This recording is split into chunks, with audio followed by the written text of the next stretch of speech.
Over the years, archaeologists have uncovered all kinds of stuff on runestones: curses, poems, protective magic spells, and even inheritance disputes.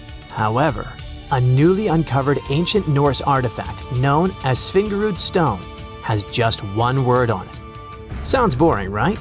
Well, think again, because this might just be the oldest runestone ever discovered, almost 2,000 years old. But that's not all.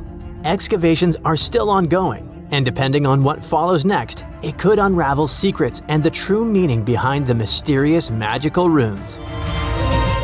So let's explore and see just how much known history you can rewrite with only one engraved word on a stone. A long time ago, during the first few centuries of the Common Era, Scandinavians and Romans crossed paths. They traded goodies like glass and silver. And eventually, Roman customs and even written culture ended up north. The Nords liked the Roman alphabet but wanted their own letters copyrighted, so they decided to create their own unique characters, which they called runes. Almost 20 centuries later, in 2021, archaeologists were excavating an Iron Age burial site near the village of Svingerud in eastern Norway. Among the cremation graves, they uncovered a reddish sandstone slab that would become a centerpiece in a major Norwegian archaeological discovery. It's the size of a coffee table, measuring just over 12 inches across. The stone was found buried with burned bones and charcoal, part of an early cremation grave.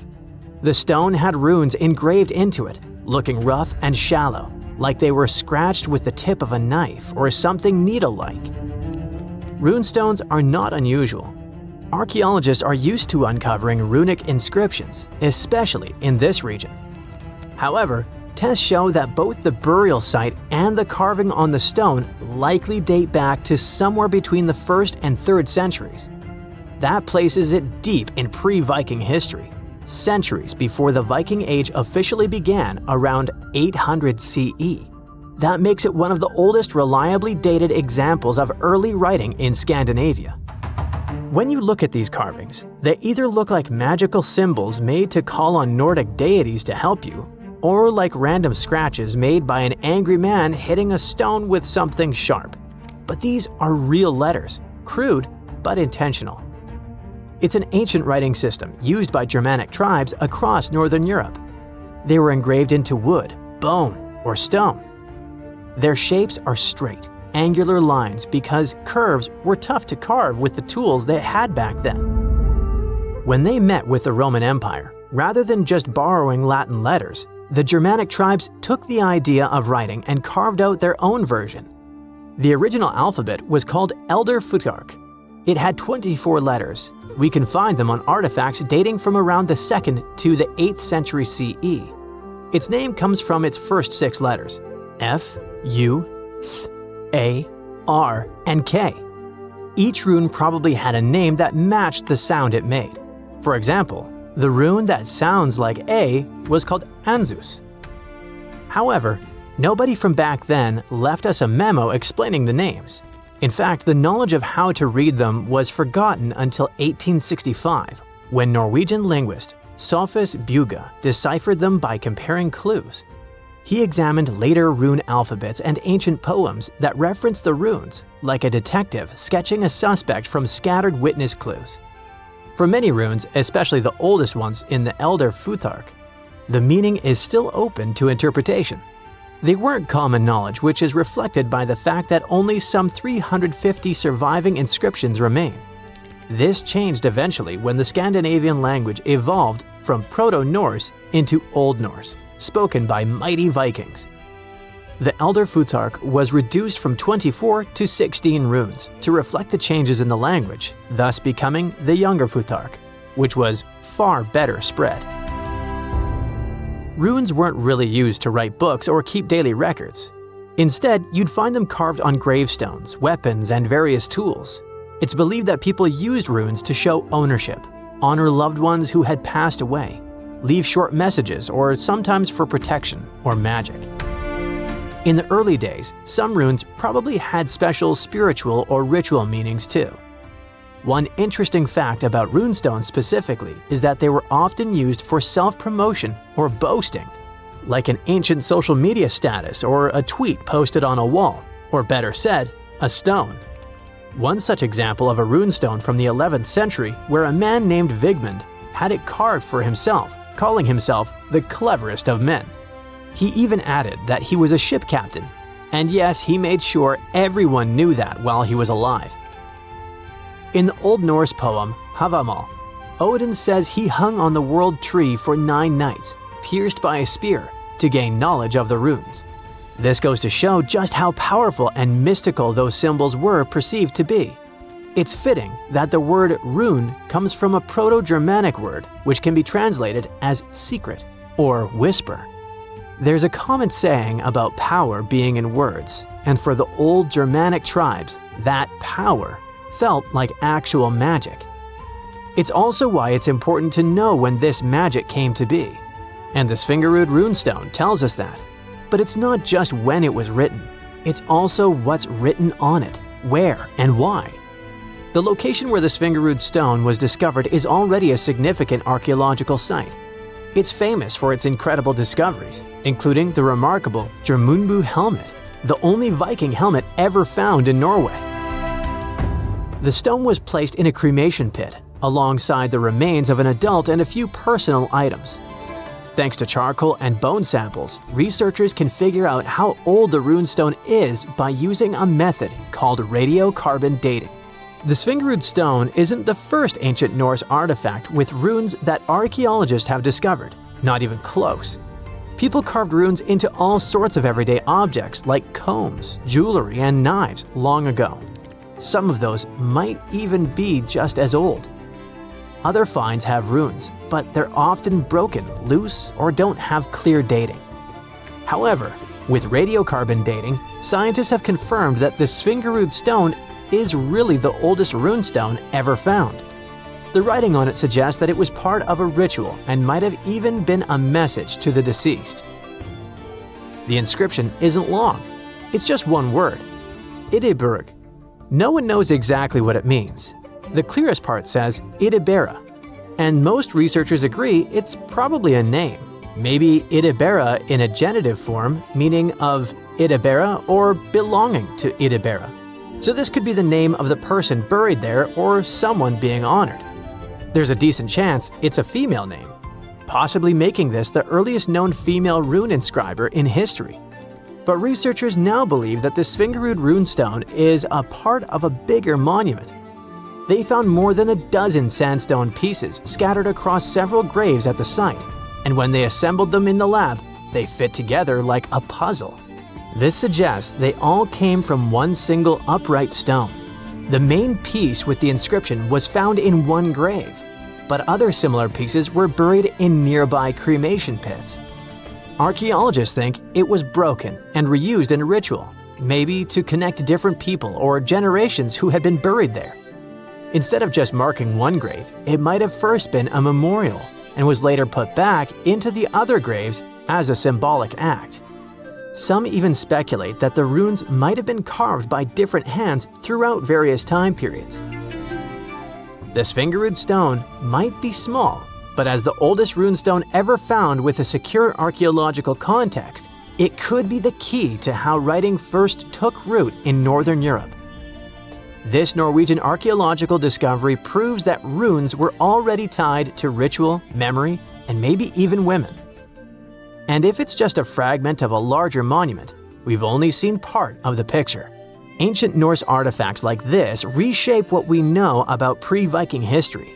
And with luck, more runestones will follow, maybe even from another female rune inscriber. Deep beneath the soil in Scotland lies one of the largest Neolithic stones ever discovered. If it had been left above ground, it might have drawn more visitors than Stonehenge. But something strange happened. After excavating it, the archaeologists chose not to display it. Instead, they reburied it for good. Whatever they felt, whatever they saw, it was enough to seal the stone back into the earth. Why though? I mean, we know Neolithic people drew and carved warnings and important pieces of information on stone. That's why the Cocknose stone was so intriguing when it was first discovered. It all began with Reverend James Harvey, a local minister who stumbled upon this enormous slab back in the 1880s near Clydebank, just outside Glasgow, Scotland. The stone was a typical sandstone, like the ones you'll find in Stonehenge, but it was a smooth type of sandstone that worked as a canvas. When Harvey found the rock, it was covered in swirling rings, deep grooves, and strange cup-like markings. Harvey must have recognized right away that this was no ordinary rock. It was a message from thousands of years ago. As a matter of fact, it was a message straight from 3000 BCE. Cockno means little cups in Gaelic. The ones who named it were literally describing what they were seeing, rings upon connecting rings. These drawings have sparked so many theories. Some experts see them as the earliest forms of written language, like abstract codes that predate words. And then there are those who think the stone holds a map of the sky, a way for Neolithic people to track the sun, moon, and stars. Like the pyramids of Giza, which some people believe are hauntingly aligned with the constellation of Orion. The cups and markings on the Cockno stone could be aligned with some special constellation. The most bizarre theory is the one that says the stone was used as a portal.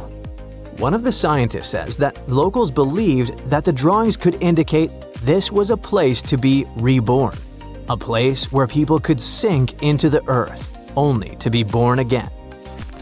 In this life or in the afterlife.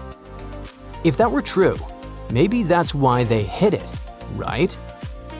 Not quite. In the 1930s, an archaeologist named Ludovic Mann heard about the rock and decided to visit it. This guy had an unusual idea and decided to take paint to the site and paint over the markings on the stone's surface. His weird idea had a deeper meaning though. He was trying to connect the dots, literally, and see if the stone worked as an ancient astronomical chart. He thought the carvings might predict solar and lunar movements, even eclipses. Some say that actually what Mann did was vandalize the slab of stone. That's maybe why archaeologists decided to rebury the stone back in 1965. They noticed markings of graffiti and erosion from the climate and agreed that it was best kept safe under the ground. The Cockno stone stretches roughly 43 feet by 26 feet. That's almost the size of a bus. What sets the Cockno stone apart from other slabs of rock is how clear and complex its carvings are. Many scientists call it one of the best examples of this prehistoric art in all of Europe. The patterns that show up there can also be found at various Neolithic sites across Europe and beyond, such as Greece, France, Australia, Spain, Italy, and much more. They all share similar cup and ring markings. To be clearer, this type of prehistoric art is also known as a petroglyph. Petroglyphs are carvings made by prehistoric people right into the surface of rocks. Instead of using paint, they chipped, scratched, or pecked at the stone to create images like animals, symbols, spirals, or scenes from daily life. Yet despite all the attention, no one has cracked the code on the Cockno stone. Instead, this is what happened. For a while, it rested quietly beneath the soil until it was dramatically unearthed back in 2016. I say dramatically because this decision shook the archaeological community. Archaeologists from the University of Glasgow decided to reopen the site to study the rock once again. But this time, instead of exposing it to the elements, they used drones and high-tech 3D scanning to capture every groove and swirl with shocking detail. The team created a digital replica so precise it could be studied without ever touching the real thing ever again. This new approach gave hope that one day the Cockno stone might finally reveal its secrets, or at least help us understand what Neolithic people thought was worth carving into stone and hiding beneath the earth. But this digital resurrection came with a price. The real stone, vulnerable after centuries underground, had to be buried once more, shielded from the various hands and, let's face it, smelly feet of the modern world. Now, the Cockno stone sleeps once again beneath the Scottish soil. Something needs to be clear here is that although researchers haven't decoded the symbols on this rock yet, they do know one thing. Neolithic rock art was a powerful form of communication and spirituality for ancient communities. These carvings were carefully etched onto rocks, scattered across hills, grazing lands, and near water sources.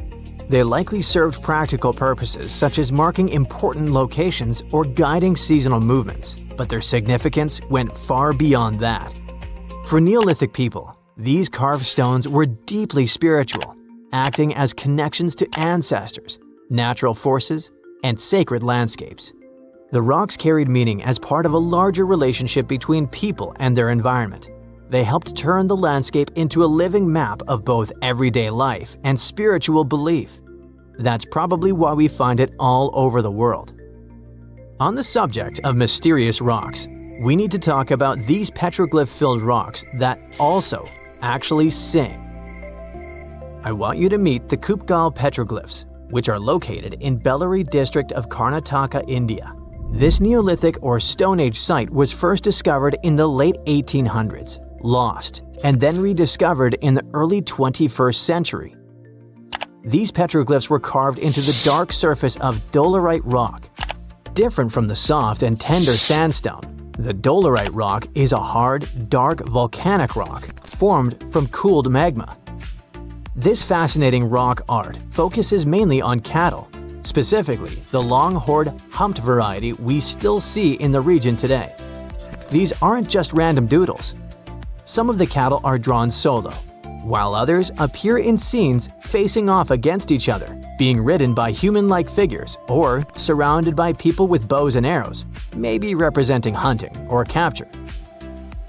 Beyond cattle and humans, there are a few other animals like elephants, tigers, deer, and some abstract symbols like dots, ladders, or footprints.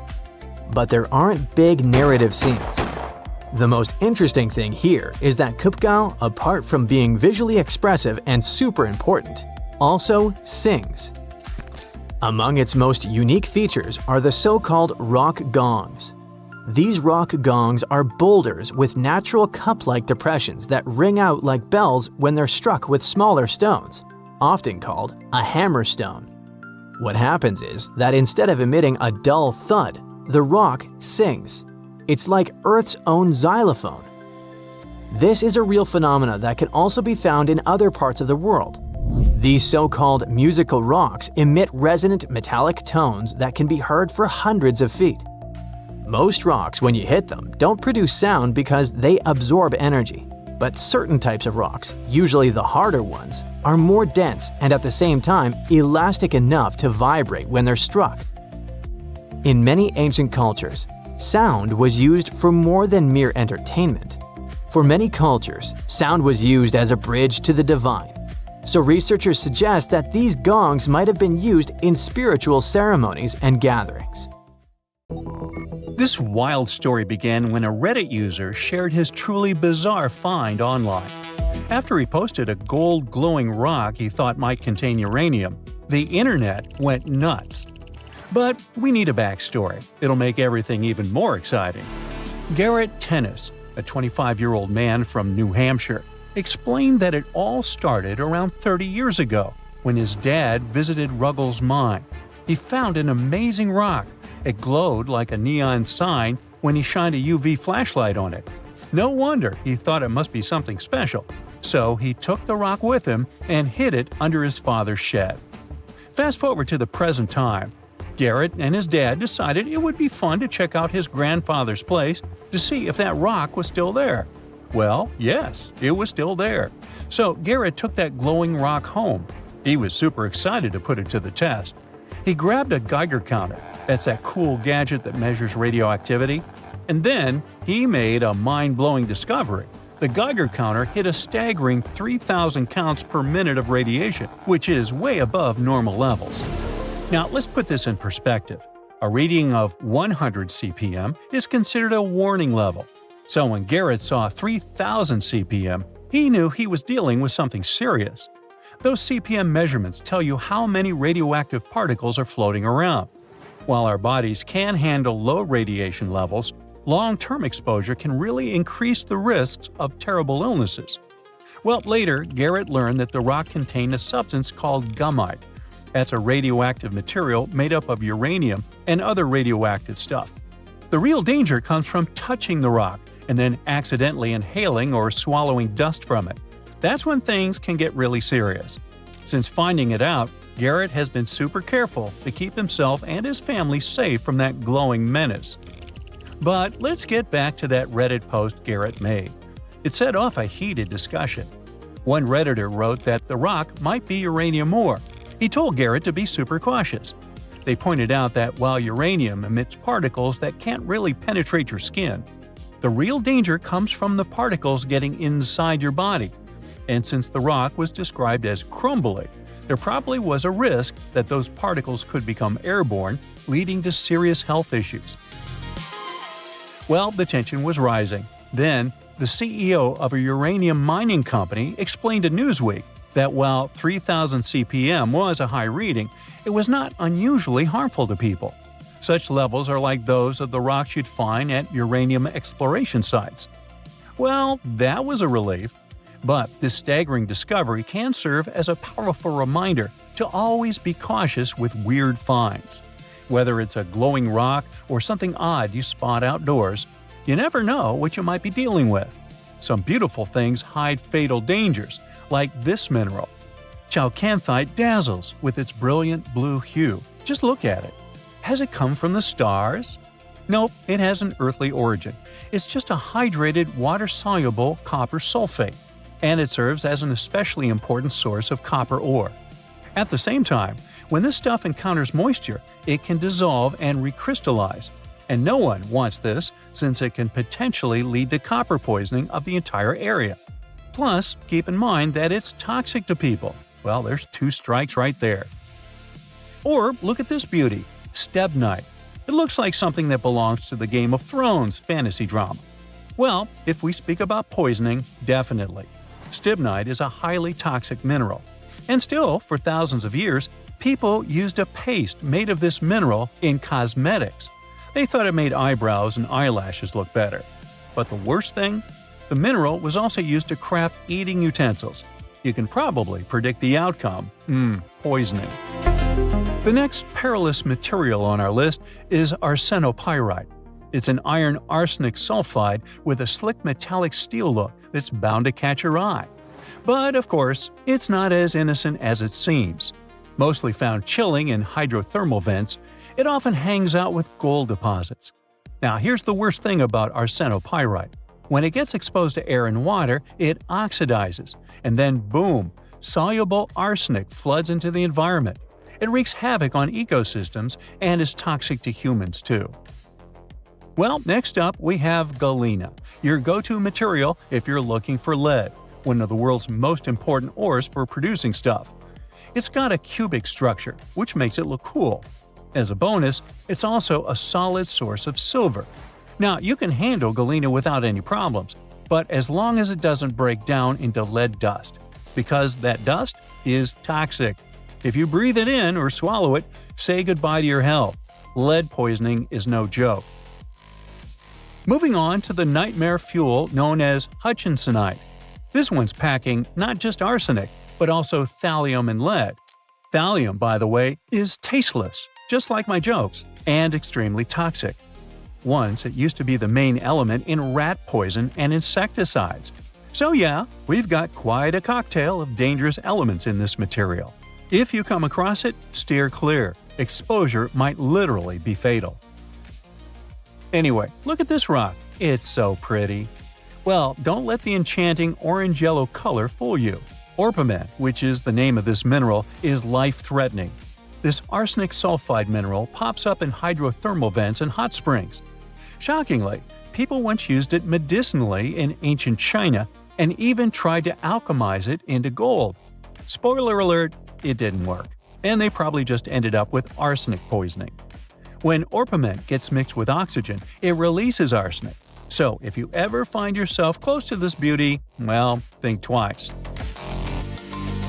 It's time to talk about stunning torbernite. This hydrated green copper phosphate is found in uranium-rich granites, and yes, it's radioactive. Not only does it naturally emit radon gas, which is a big contributor to serious lung problems, But if you spend too much time around it, well, you're playing a high-stakes game with your health. Uranium and radon exposure is not something you want on your resume. And now for the grand finale, cinnabar, a highly toxic mineral. This deep red mercury sulfide is the primary source of mercury. In the past, it was used for everything from trading to makeup to art. The name comes from the word meaning dragon's blood. If that's not metal, I don't know what is. People mined cinnabar from volcanic rock, roasted it to extract mercury, and sometimes ended up with a side of mercury poisoning, which is pretty bad. Cinnabar can vary in color from red-orange to deep red-purple. When pigmented, it's called vermilion. It was used to paint human bones, as tattoo dye, in cosmetics, and to decorate buildings and ceramics. In the Middle Ages, it even served as ink. In different cultures, people used cinnabar in cosmetics as rouge. Little did they know. Renaissance painters love vermilion too. For example, Botticelli used cinnabar in several of his pieces, including Mystic Nativity. Rembrandt also used vermilion, for instance, to paint the dress of a woman in Belshazzar's Feast.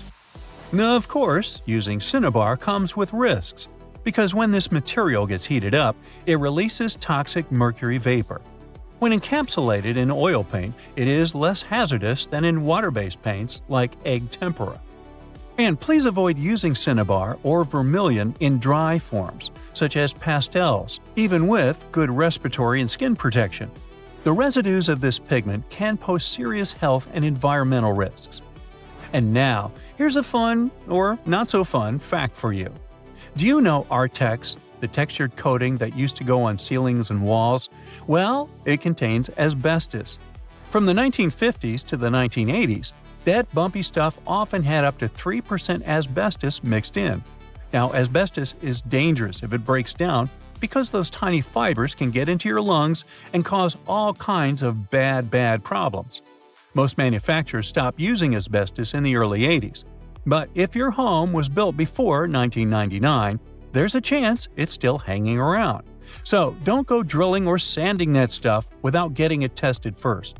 You don't want to mess with asbestos. It's a slow predator that waits decades to strike. It's the hottest place on Earth. Well, at least when it comes to the temperature of the air. On the 10th of July, 1913, the temperature here reached a frightening and record-breaking 134.1 degrees Fahrenheit. No wonder people call it the Death Valley. It's also the lowest point in all of North America, located at 282 feet below sea level. When you come here for the first time, you may be tricked into thinking you're suddenly surrounded by ice. But is that really frozen water you see out there? Don't let yourself be fooled. It's actually salt. As rainwater combines with minerals, the outer layer of rocks surrounding the area gets dissolved. When the water evaporates, the only thing that's left is salt. If you're a fan of water, this isn't the best place for you, since rainfalls are rare in Death Valley. So rare that, on average, this area gets less than 2 inches of precipitation each year. This makes Death Valley the driest spot, not only in the USA, but in all of North America as well. In 1929 and 1953, this location did not get a single drop of rain for the whole year. This surreal landscape becomes even more striking once you see sand dunes. Sure, they only account for a small portion of Death Valley, but they're indeed some of the most memorable sights, with some of them rising over 680 feet. Should you ever get to the top of the sand dunes, you may be lucky enough to experience one of the strangest things in the desert, singing sand. But why does this happen? Is it actually the sand making that noise, or is something else to blame? The short answer is that we've yet to fully understand this phenomenon. One explanation could be that the sand that slides down the dunes produces this sound due to the friction between its grains. When you're listening to it, it resembles an airplane flying in the distance. This is one of the few places on Earth where the sand makes a noise so loud that you can actually hear it. Other places are the Namib Desert in Africa or the barking sands of Hawaii. If you think things can't possibly get any stranger in this surreal location, hear me out. Some of the rocks here seem to be moving on their own. Could it be because animals bump into them? I mean, the valley is home to the famous roadrunner. This little bird, which is less than 2 feet tall and has a weight of 1 pound, is one of the very few creatures living here. It's adapted its body temperature to survive the intense heat during the day. But the roadrunner may not be the culprit after all, since it's not nearly big enough to cause such consequences. Also, nothing seems to be pushing these rocks. The trail they leave behind is too prominent. Well, in that case, should we blame the winds? This explanation doesn't seem to fit either, since some of those rocks are so large that it's impossible for them to simply be blown away. I mean, they can weigh up to 700 pounds and still travel the distance of over 1,500 feet. In that case, maybe there's something in the composition of these rocks that helps them move whenever they want. Is there any special material that these rocks are made of? Scientists were just as disappointed as you are right now when they researched the theory. There's nothing unique about the composition of these rocks. They're just ordinary stones, mostly composed of dolomite and granite. They were previously a part of local cliffs and outcrops, and then just happened to fall off. Anyway, the rock movements have been intriguing researchers ever since their discovery back in the early 1900s. Even more curious is that, depending on the shape of the rocks, their trajectories seem to differ. While rocks with a rough-bottomed surface create straight tracks, smooth-bottomed ones appear to wander. Researchers have tried to figure out the multiple rock movements and how they form those trails in many different ways. For example, by observing the location with the help of video cameras. They also created a dedicated meteorological station on the site and even placed GPS tracking devices on some of these rocks. There's another question. Why do some of these rocks move together?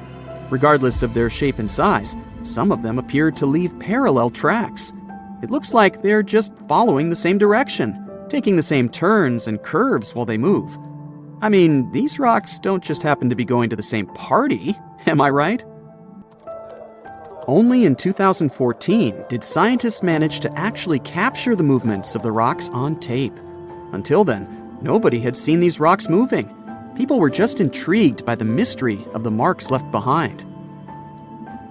With the help of time-lapse photography, which basically means taking photos of the same frame for some time and then playing them back like a movie, scientists finally discovered what was behind the movement of these rocks. So, did it really have anything to do with animals or the wind? Or was it some other mysterious force that was pushing the rocks across the empty landscape? Well, the answer isn't as simple as you'd imagine. It all comes down to a combination of rainfall, rapid changes in temperature, and a little bit of wind. To put it simply, when it rains in the valley, the place can sometimes freeze over, and the entire valley starts looking like a giant ice skating rink. Some of the rocks get stuck in the ice too. Once the temperature rises and the ice starts to melt, parts of that ice sheet begin to move slowly, dragging the rocks along. Hence the movement of the rocks and the traces they leave behind. Since the earth underneath the rocks becomes muddier due to the rain, it gets easier for the stones to move along with the ice sheet. Once the ice melts away, the water evaporates, leaving no indication of what actually happened. The traces left by the rocks solidify in the heat of the sun, making it look like the rocks have been moving on their own.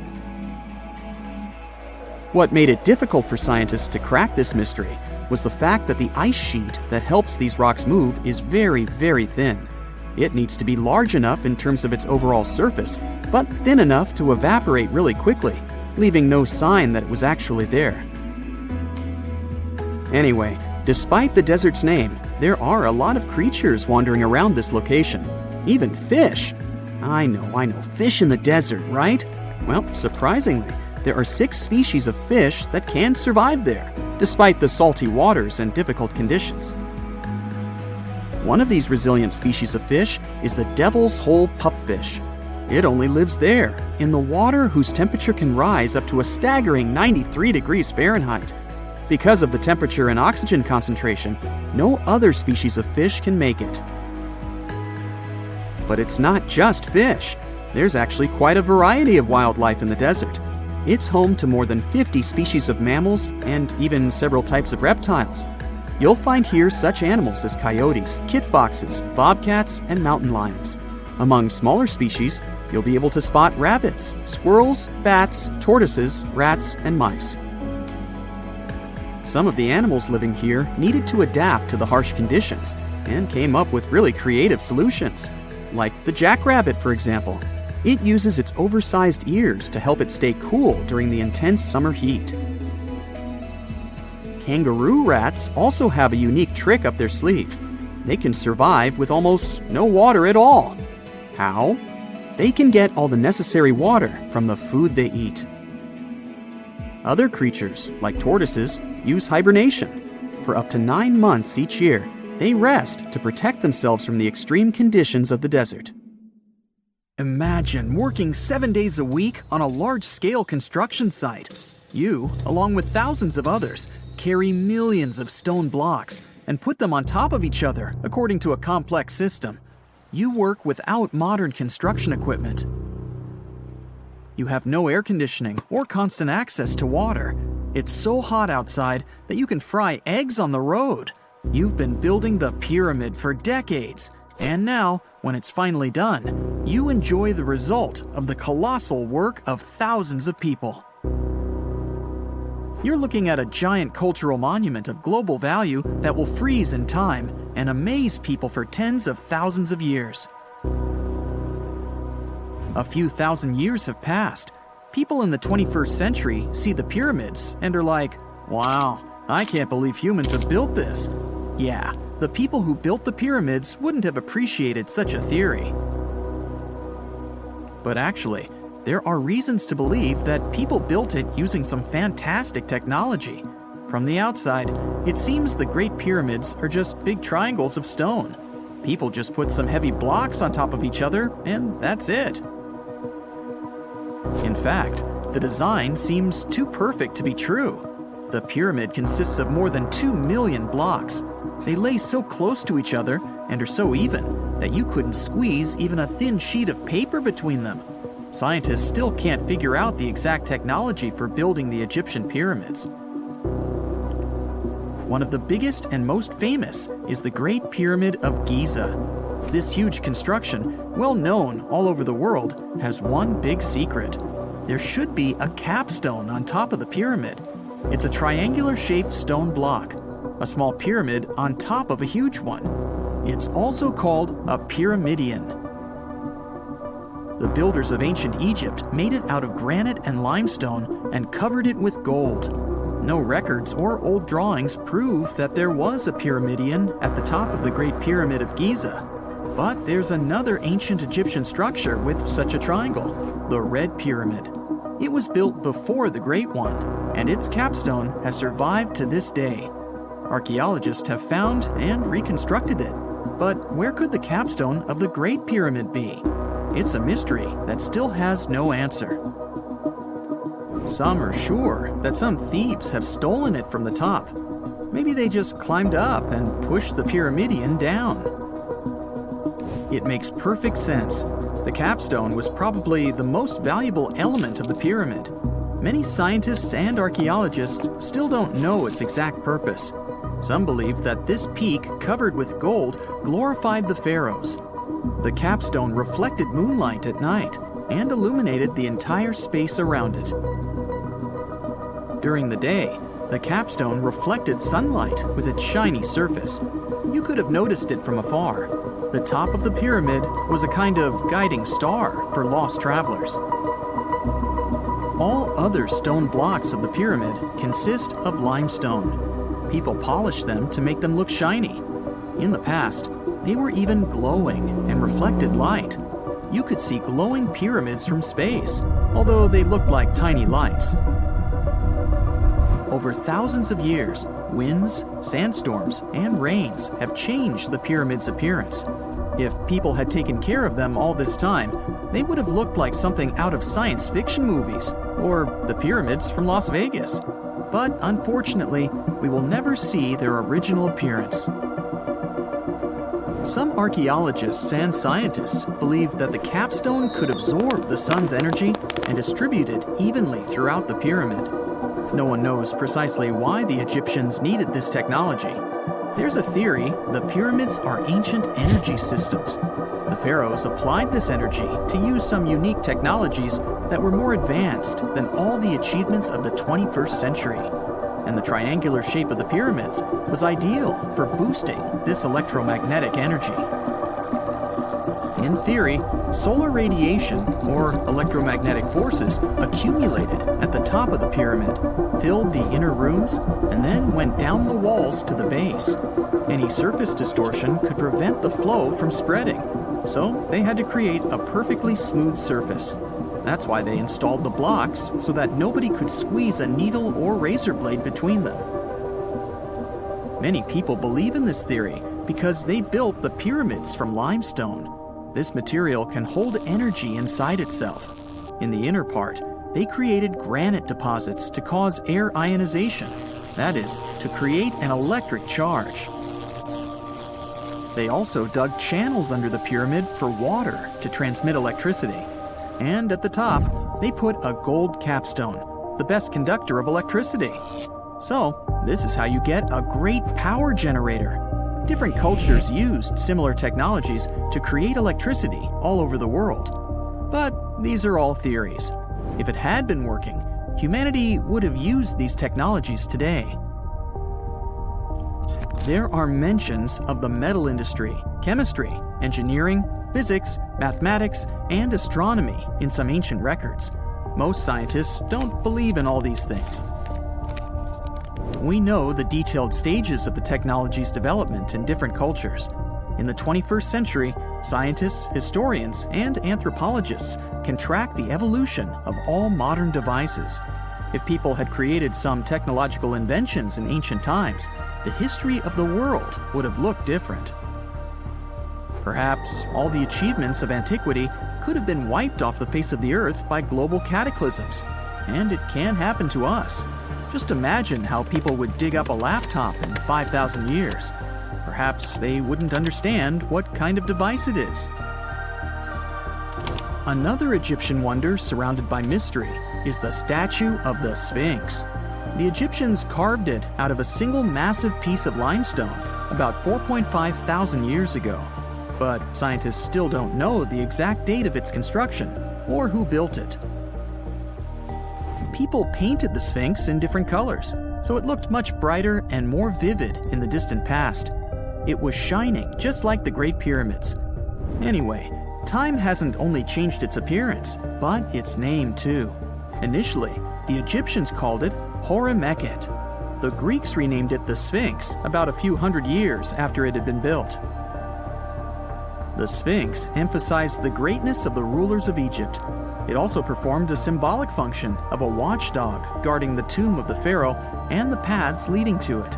This version sounds realistic, since archaeologists have discovered many secret entrances at the foot of the Sphinx.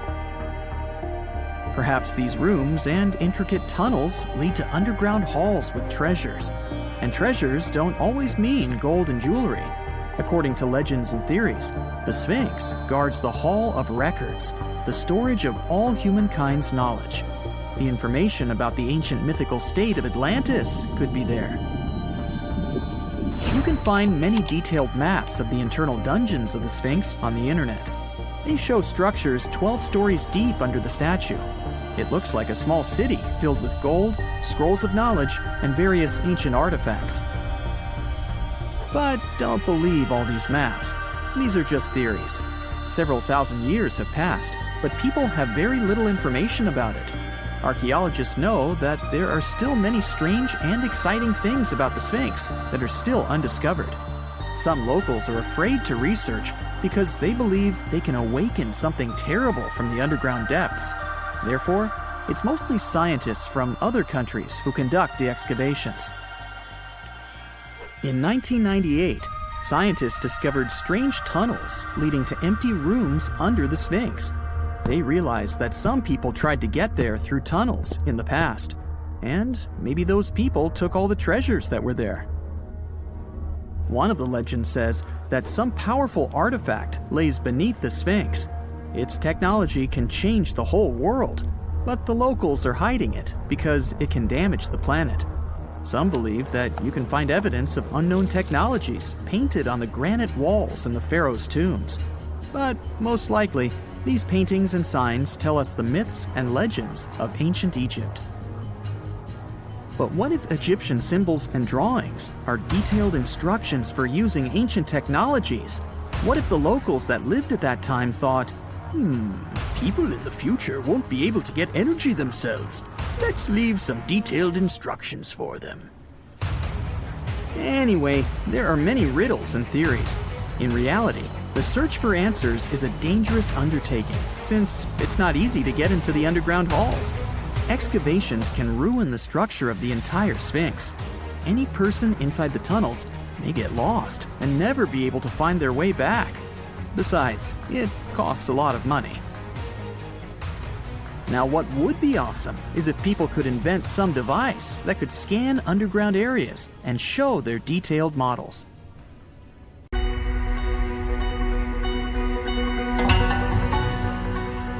Take a look at these stones. They seem ordinary at first glance, just ancient slabs, ruins of some buildings. However, unlike many other archaeological finds, this one is among the most mysterious and unique. Here's why. These stones are the remains of a large temple complex called Puma Punku, located in Bolivia. Scientists aren't certain, but it's likely that Puma Punku was built by the Tiahuanaco Empire, which existed between 300 and 1000 CE, before the Inca Empire. There is no information suggesting that this civilization had advanced building technologies. Moreover, they might not have even had a writing system. Every stone was carved and polished with astonishing precision. They fit together perfectly, like pieces of a puzzle. The craft is so refined that not even a razor blade can pass between the stones. Quite impressive for people who lived around 1500 years ago. And these stones are heavy. The largest ones weighed around 130 tons. So, how did the builders transport such weight from one place to another?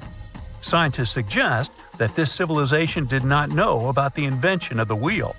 So, how did they manage to build such a perfect engineering structure? Did Tiahuanaco have the knowledge and tools for stonework? Or did someone else build Puma Punku? There are several theories about this. Theory 1. There was some advanced civilization that came to South America, interacted with Tiahuanaco, built this engineering marvel, and then left. Theory 2. Some beings from another planet came to Earth, showed humans how to build perfect structures, and created Puma Punku. This theory is dubious. Another idea from this series suggests that Puma Punku was built by mythological creatures from the South American culture at that time. Theory 3, the most likely one. There is no mystery here. Tiahuanaco was indeed an advanced civilization with incredible building technologies. So, what do you think?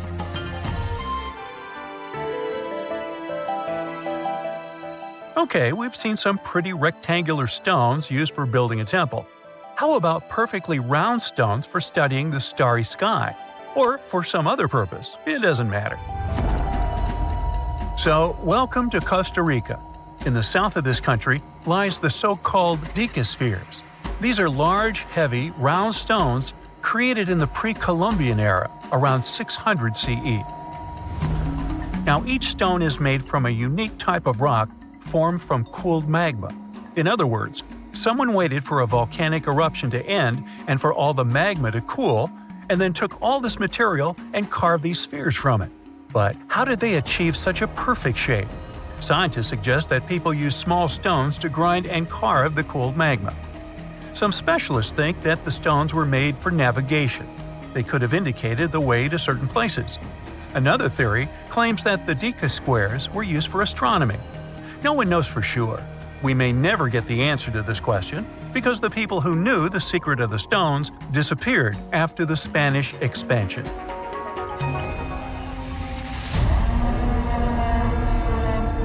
So, let's continue our journey. See these cobblestones? Archaeologists still don't know why they're arranged along a long stretch of desert crossing Jordan and Israel. These strange stones form a chain of lines 40 miles long and have been here since around 300 BCE. Because they were discovered by pilots during flights about 100 years ago, some call these stones kites. One of the more popular theories suggests that people placed these structures here to lure animals into a pit where they could be caught. Apparently, ancient hunters knew the behavior of local fauna well, and were sure the animals would somehow walk along these stones, ending up in an open area with a pit where hunters could easily do their work. Perfectly smooth rectangular and square stones, round stones, stone traps for animals. What's next?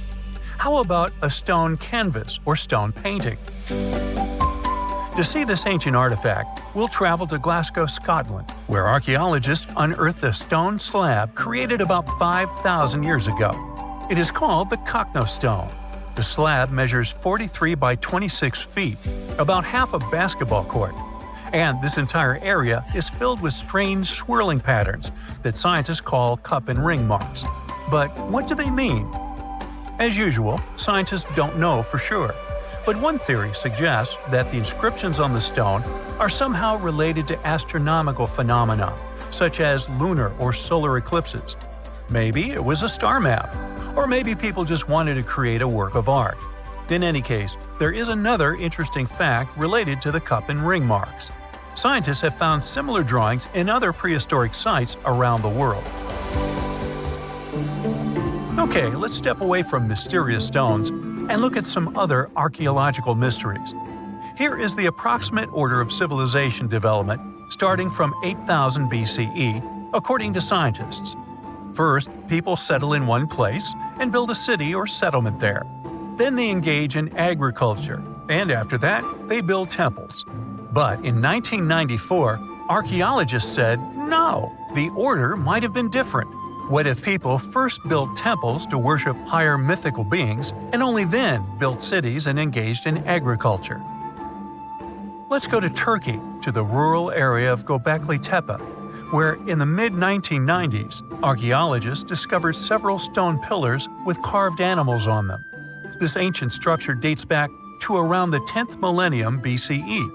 Now, this place is considered one of the oldest places of worship in the world. Most likely, it was built by semi-nomadic hunters who knew nothing about agriculture because it appeared in this region 5 centuries later. Now, scientists are wondering, is it true that such structures led to the settlement of the area? The answer to this question may help understand the mindset and development of humanity in many parts of our planet. So, would you like a scroll with the location of a treasure marked on it? You could say you already have one. Check it out yourself. Just Google the Copper Scroll Treasure. Download a high-resolution photo of the scroll and follow the instructions. Oops! The instructions are written in an incomprehensible language. Scientists have been trying to decipher this message since the scroll was discovered in 1952 in Qumran, and the answer is still not found. According to one theory, the scroll contains information about a large amount of silver and gold. But even if the treasure does not exist, this artifact is still quite interesting to study. It was created around 2,000 years ago, during the time when the Roman Empire ruled over the settlement of Qumran. Perhaps the local residents hid their valuables from the Roman legionnaires and left such a map for their descendants. When you approach this archaeological wonder, you won't notice anything. But if you rise into the air and look down at the ground, you'll see amazing patterns created by the people of the Nazca culture. This discovery is called the Nazca Lines. Pilots and passengers of commercial aircraft first noticed them in the 1920s and 30s during flights over Peru. These large drawings consist of geometric lines, complex images of animals, and whimsical figures. More than 2,000 years ago, people removed part of the surface soil of this land and created these patterns. But why? The Nazca Lines continue to captivate researchers and enthusiasts alike. Recent technological advancements, such as drone imagery and satellite mapping, have provided new insights into these enigmatic formations. Some researchers are now exploring the possibility that the lines serve multiple purposes, including communication with someone not from our world. And to some extent, this is true. Some scientists believe that the Nazca lines were a ritual method for communicating with the deities of the Nazca civilization. Studying these archaeological wonders not only enriches our knowledge of the past, but also inspires us to appreciate the ingenuity and creativity of the human spirit. Stonehenge wasn't a witchy monument to travel through time. It was actually constructed as a hope to build a different future. Recent research just found out that the monument was probably raised as an attempt to reunite the Britons during a period of big division. The thread of this story lies on the altar stone, the monument's most iconic rock. For years, scientists believed that the stones used in Stonehenge, including the altar stone, came from the nearby Perilous Hills in Wales. In this scenario, Stonehenge would have been built by a local community, that is, Neolithic people who would have found easy-to-access materials to build a ceremonial mound, a sundial calendar, and a final resting place, all in one. Things changed when another discovery was made. In 2018, leading-edge research pointed that the altar stone actually came from the River Tay region in northeastern Scotland, which is located over 400 miles away from Stonehenge. Scientists found similar rocks as such in Scottish monuments. You see, the altar stone is a recumbent stone, laying on its side. Many of the rocks were found in ceremonial stone circles in Scotland, and they are unique to this region. When this discovery broke through, it got archaeologists thinking. Maybe Stonehenge wasn't just a local project, but a wider collaboration between different tribes and communities across Britain.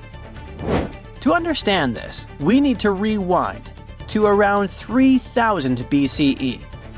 That's when Britain still wasn't a unified country per se. Rather, it was a patchwork of tribes such as those coming from southern or eastern Europe, each with their own customs and beliefs. As an island, Britain's population changed many times. Britain was mainly composed of farmers who descended from people from the Middle East and arrived on the land around 6,000 years ago. This group thrived in the area until 2500 BCE, when another group coming from the regions of the Netherlands and Germany started to appear. These ones, also known as the Beaker people, were responsible for the large population turnover that Britain experienced during the Neolithic period and the years that followed.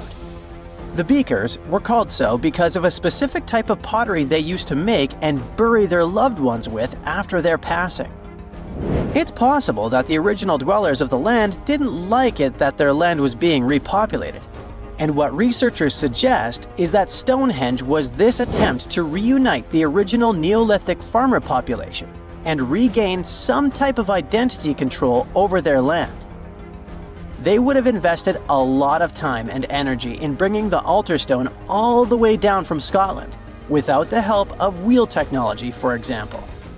You see, the wheel had already been invented in Lower Mesopotamia, but since there was no Wi-Fi at the time, the Brits weren't aware of this technology until much later on. This whole territorial crisis could have driven locals to use their resources to move the altar stone to Salisbury Plain in England, in order to reunify the land. You see, Stonehenge wasn't built in one go. Its history dates to around 3000 BCE. That's when the monument was just a circular ditch and bank, known as a henge. Inside, they placed wooden posts and possibly totem-like carvings. This version of Stonehenge wasn't about rocks yet. It was more of a ritualistic place and possibly a final resting place. They found several cremation pits from this period, making it the oldest resting place in all of Britain. It was only around 2600 BCE that the blue stones came around. The naming might be a bit misleading since they're not literally blue rocks. They have a bluish tinge to them when they're freshly broken, hence the name. These smaller rocks probably came from the Perilous Hills in southwest Wales, which is about 150 miles away from Stonehenge. Some researchers say that the ancient ones believed that blue stones had healing qualities. So we can maybe guess why they went through all of the trouble to move them from Wales to Salisbury Plains, huh? A little bit later than that, circa 2500, that's when we start having the Stonehenge we know and love today. That's when the Sarsen stones started to arrive. The Sarsens are Stonehenge's huge stones. I mean, each Sarsen can weigh around 25 tons. That's as much as 3 African elephants stacked together. The Sarsens make that iconic outer ring circle. Supposedly, that's also when the altar stone was moved from Scotland directly to the heart of Stonehenge. The altar stone is the largest of the blue stones used to build Stonehenge. Today, the altar stone lies recumbent at the foot of the largest trilithon of the monument. In case you don't know, the trilithons are the horizontal stones used to form those famous arches we see today. And here's where the story takes a twist. For nearly a century, scientists believe that the altar stone came from the same area as the blue stones, the Preseli Hills in Wales. It made sense back then. If you're already hauling stones from Wales, why not grab a special one to be the so-called altar? Except that theory started crumbling in 2018, when a team of researchers decided to dig deeper. They used advanced geochemical analysis to pinpoint where the altar stone's sandstone actually came from, and it turns out it wasn't Wales. Instead, the results pointed north, specifically to the Orcadian Basin in northeastern Scotland, 400 miles from Stonehenge. This revelation changed the whole script of Stonehenge's story. How would they move the rocks, you may ask? Well, there's an old theory known as the ice road that suggests that the rocks were moved by natural icy pathways that formed during the winter. This way, they could slide the rocks down all the way to Stonehenge. But hey, if we're talking about a distance of over 100 miles, that's not too realistic. Anyways, this theory was debunked because it was warmer back then than it is today. There's also the river theory that suggests that the rocks were floating along the river from the quarry to the site. But if we're talking about Sarsen rocks, they're too heavy to float. So there goes this theory. What we're saying is, no one knows how the rocks were moved. Another interesting info came from all the research done in Stonehenge. A recent laser survey of the stones revealed the different stone working methods used and has shown that some parts of the monument were more carefully finished than others. In particular, the northeast side and the inner faces of the central trilithons were finely dressed. FYI, a trilithon is one of Stonehenge's most famous shapes. It's when 2 huge monoliths receive a third one on top of them, connecting the 2 together. This fancy word is just Greek for having 3 stones. But anyway, the bigger question, and maybe why Stonehenge is so famous, is why it was built in the first place. You see, Stonehenge's entire layout seems to have been carefully planned to align with the movements of the sun. The monument's architecture is particularly attuned to the solstices, the shortest and longest days of the year. During the summer solstice, the sun rises perfectly in line with the heel stone, casting light straight into the heart of the stone circle.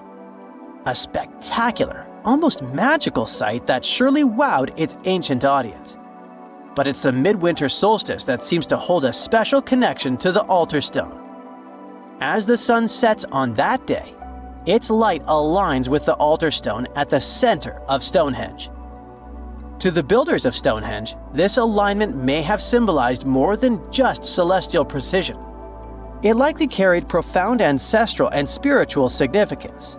The altar stone, illuminated by the setting sun, could have been seen as a bridge between worlds, connecting the living with their ancestors, the earth with the cosmos, and the present with the eternal. In a world without calendars, clocks, or weather apps, the solstices were everything. They marked the rhythm of life, guiding agricultural cycles and spiritual rituals alike. So Stonehenge wasn't just about the stones or the people who built it, but perhaps a way to honor their ancestral roots in an ever-changing world. This is a real human brain. Well, it was, until a hot cloud of ash turned it into glass. This crazy transformation happened almost 2,000 years ago, when Mount Vesuvius decided it was a good day to erupt and destroy cities like Pompeii, Atlantis, and Herculaneum. This particular brain belonged to a young man who lived in 79 CE in Herculaneum. Not the most famous Roman town, but it was the first place that was discovered under Vesuvius's ashes way back in 1709. Around 200 years later, archaeologists found the remains of this young man lying face down on a bed. All the smoke and ash probably made him disoriented, so while most of the citizens of Herculaneum rushed to the shore, hoping to be rescued, the brain guy ended up trapped inside a building and passed out. Weirdly enough, this saved his brain from completely disappearing. How in the world does a brain turn into glass? Well, when Mount Vesuvius erupted, it didn't expel just lava. It also sent away a really hot cloud of ash before the solidified lava could flow down. This type of lava, known as pyroclastic flow, could get as hot as 869 degrees Fahrenheit. An insane temperature, we know. Hot enough to melt your brain, but not hot enough to turn it into glass. The cloud of ash, however, can reach temperatures between 932 degrees Fahrenheit to 1,112 degrees Fahrenheit. But to turn something into glass, you don't just need heat, you need rapid cooling too. To put it simply, you have to heat something to a very high temperature until it melts into a liquid. If you let it cool down slowly, the molecules of this liquid will start to calmly organize themselves in the shape of crystals. But if this something cools down super fast, it will solidify in whatever shape the liquid was. It's like making ice cubes. If you pour water into a tray and stick it in the freezer, it will turn into ice because it cools down quickly. But if you leave the water out at room temperature, it'll just evaporate. This means that the brain melted due to a really high temperature, but before it could crystallize, for example, or just boil away, it got really cold. The flow from the eruption was not hot enough for this to happen, but the cloud of ash that reached town before the pyroclastic flow was hot enough to start this process, and fast enough to leave just at the right time. To figure out the exact temperature needed for this brain-to-glass transformation, scientists used a technique called differential scanning calorimetry. This fancy name basically means that they heat up glass shards to see when they start to change shape. They discovered that the cloud of ash had to be exactly 950 degrees Fahrenheit hot for the brain cells to start melting.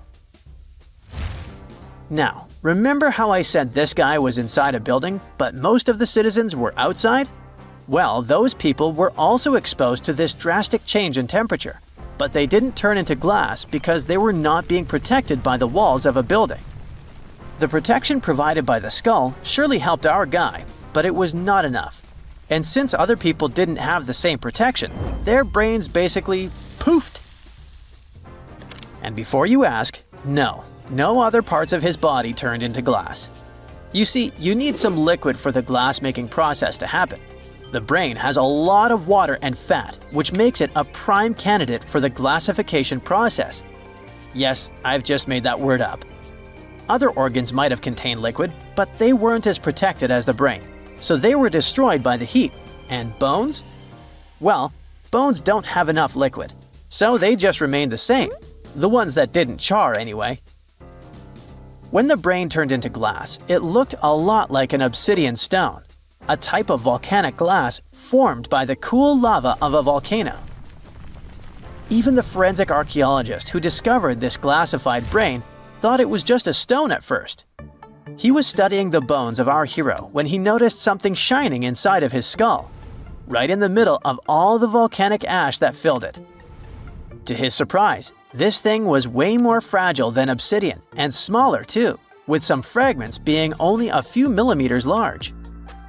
He only figured this was part of that guy's brain after he took the glass to the lab. With the help of a microscope, he discovered that this was not a stone but an organic tissue. which is basically cells that form our organs. This organic tissue was made by protein, a molecule produced by living things like animals and plants. And this was not just any protein. This one was specific to the human brain because every organ is made of different types of protein. The researchers also found nerve cells preserved inside this glass, complete with the tendrils that help them receive and send messages. The microscope also showed what was left of myelin, a fatty substance that gives a speed boost to the messages traveling along the nerves. This isn't the first time scientists discovered preserved human brains. In fact, more than 4,000 brains have been found since the 17th century.